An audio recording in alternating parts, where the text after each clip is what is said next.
ప్రియులారా, మిమ్మల్ని దేవుని జ్ఞానంలో సంపూర్ణులు చేయాలి. ఇది ఒక వ్యవస్థగా మీరు చూడకండి. ఏమండి వీళ్ళెవరో రండి, వీళ్ళెవరండి, వీళ్ళు బిఓ ఇవ్వండి, వీళ్ళెవరండి ఫలానా. దయచేసి కాసేపు ఈ వ్యవస్థ అనేదాన్ని పక్కన పెట్టండి. మీరు కేవలం ఏంటంటే వ్యవస్థల పేరుతో మీరు వాక్యాన్ని వింటే వాక్యం మీకు ఎప్పటికీ అర్థం కాదు. మేము ఏ సంస్థకు సంబంధించిన వారో అన్నది పక్కన పెట్టండి. 1, 2 మా వెనక ఎవరున్నారు అన్నది కూడా మీకు వద్దు. మేము చెబుతున్నది వాక్యానుసారంగా ఉంటే మీరు వినండి, ఉంటే మీరు స్వీకరించండి, లేకపోతే అడగండి, లేకపోతే వదిలేయండి. మీరు ఏం వింటున్నారన్నది చాలా ఇంపార్టెంట్. మీరు ఏం వింటున్నారన్నది ముఖ్యం తప్ప మీకు చెబుతున్న వాళ్ళు ఎవరు అనేది మనకు వద్దు. మన బ్యాక్గ్రౌండ్తో మనకు పని ఏంటి? మనకు కావాల్సింది బైబిల్తో పని తప్ప నా బ్యాక్గ్రౌండ్తో మీకు పని అండి.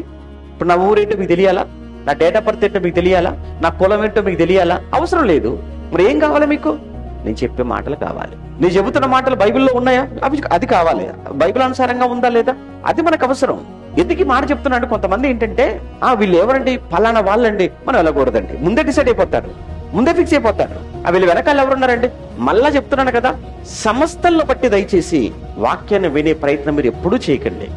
సత్యాన్ని బట్టి మాత్రమే వాక్యాన్ని వినే ప్రయత్నం నేర్చుకోవలసిన వాడికి ఉండవలసిన మొదటి లక్షణం అది.